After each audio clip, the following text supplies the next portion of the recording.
the zero intercept is community services. So those are your 911 calls, crisis lines, those kinds of things. Intercept one is law enforcement. So when 911 is called, law enforcement is arrives, what can we do better there in that space for them to understand? This could be not necessarily a crim. I mean, it could be criminal or some kind of disturbance or something like that, but there's some underlying things that could possibly going on that they could possibly divert the person. So intercept two is initial detention and court hearings. Three is jails and courts. Four is reentry, and five is community corrections. So this is the intercept model um, in a different space, a different looking at it a different way. So at each of these intercepts, there's key issues, and we can go into those. And then along the bottom are best practices across those intercepts. So we did have our January 17th in Petoskey. We had two sessions, which was crazy to offer two sessions. But they both went very well.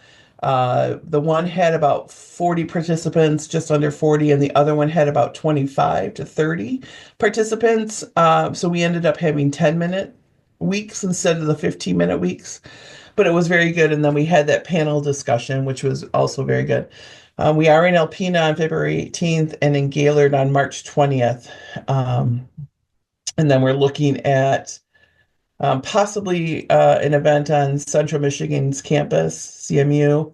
And in April, we're looking at Crawford County and Wexford County as well. Those are all interested in having simulations done there too. And then my hope is for some organization, I hope it's our organization, there is a train the trainer class that we can bring to the region. It's about $30,000 to bring that. So we are looking for funding to hopefully do that.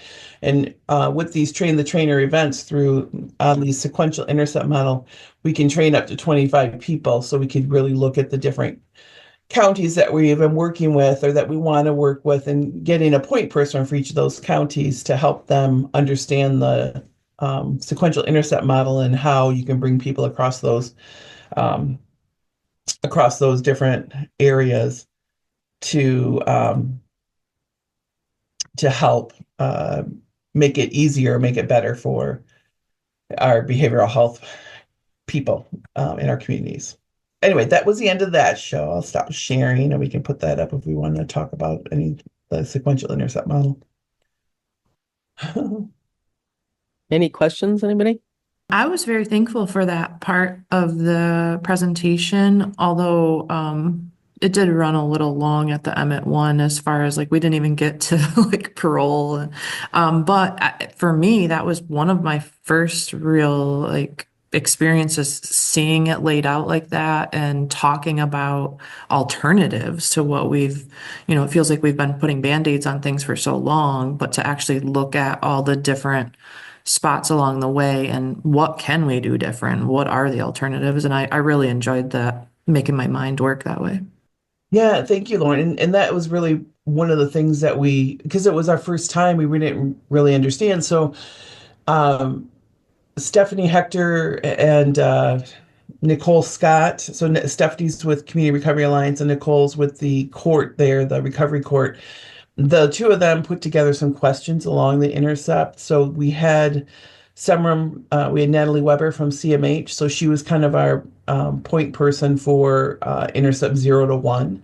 So they had questions that they were asking across those intercepts. Again, it was our first time and we really didn't know what to expect. There's some things we learned, like I would save questions to the end because we had a lot of audience interaction, which is great. But we didn't, like Lauren said, we didn't get through it because we had so much interaction with the audience. So